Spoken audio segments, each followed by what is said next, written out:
Hello, I'm Jodie Benveniste, a psychologist and parenting author, and I help parents get to the true heart of parenting. In this video, we're going to talk about how to get your children to listen. One of our biggest frustrations as a parent can be our children not listening to us. We can ask them to do something, we can nag them, ask them 20 million times, and they just don't do it.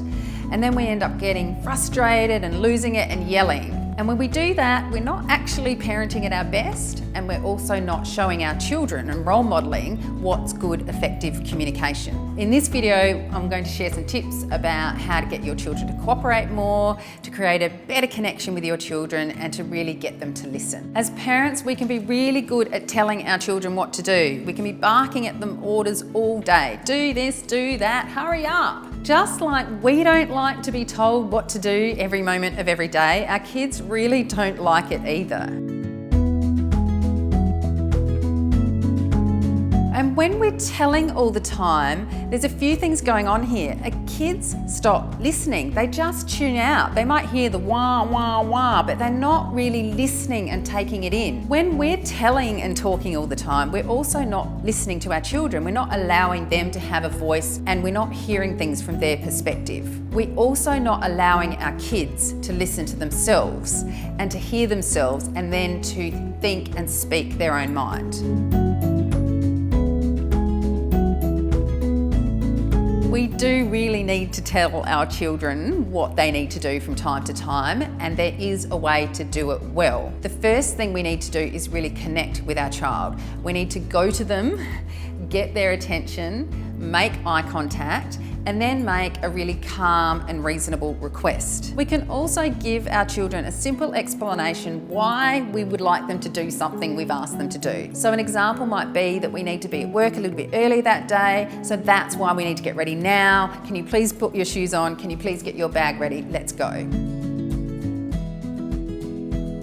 For effective communication, listening is equally as important, if not more important, than telling. Our children have their own desires and priorities, and they might be different to our desires and priorities, which means they don't want to leave what they're doing right now and come with us. When we listen, we really allow ourselves to understand what's happening from their perspective. It helps us to understand the situation better, and it also helps us to come up with what is a more reasonable request, because we really do have a better understanding of the whole situation, not just our agenda. The other thing that really helps with listening is, instead of just telling all the time, it really helps if we ask our children questions.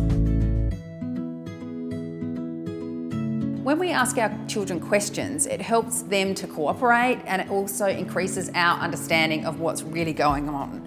We might storm into the room and start barking orders, and instead of doing that and not really understanding what's going on, we can ask our children, what happened? How do you feel? What do you think is a solution to this problem? When we ask our kids questions like that, we involve them in the problem solving and with coming up with a solution so that they manage themselves and their behaviour better. It also helps to give our children choices, but when you give your children choices, you have to make sure that they are actually real choices. So if you want your child to eat vegetables with their dinner, you don't ask, do you want vegetables with your dinner? You say, which 2 vegetables would you like to have tonight? If you want your child to go outside and play, you don't say, do you want to go for a bike ride? Instead you say, should we go for a bike ride or a walk, or should we go down to the playground? You can also give your children choice around screen time. So you can say, right, okay, you've got an hour of screen time. Do you want to watch some TV, or do you want to get on the iPad and play some games, or do you want to play the Xbox? When we give our children choices, it helps them to self-reflect and develop their own sense of self-understanding. We all have a family culture at home. Our family culture is all about, this is how things are done around here. Our rituals and routines really make up part of our family culture. And when we have rituals and routines, we don't have to do as much telling. If our children know what the morning routine is or what they need to do before bed, they can just go ahead and do it without us having to tell them. Family rules work well when they're based on your family values.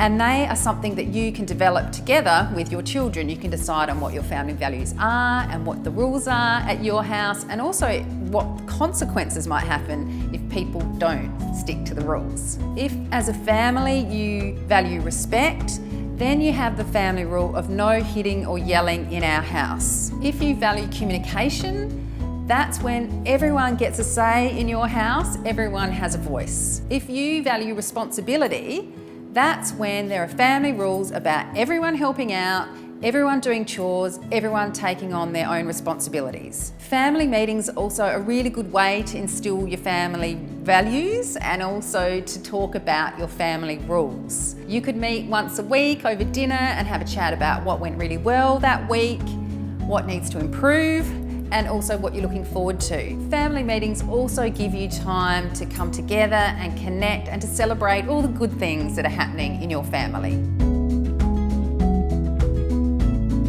It can be so frustrating when we feel like our kids aren't listening to us. The more you develop your relationship with your child, the more likely they are to listen to you.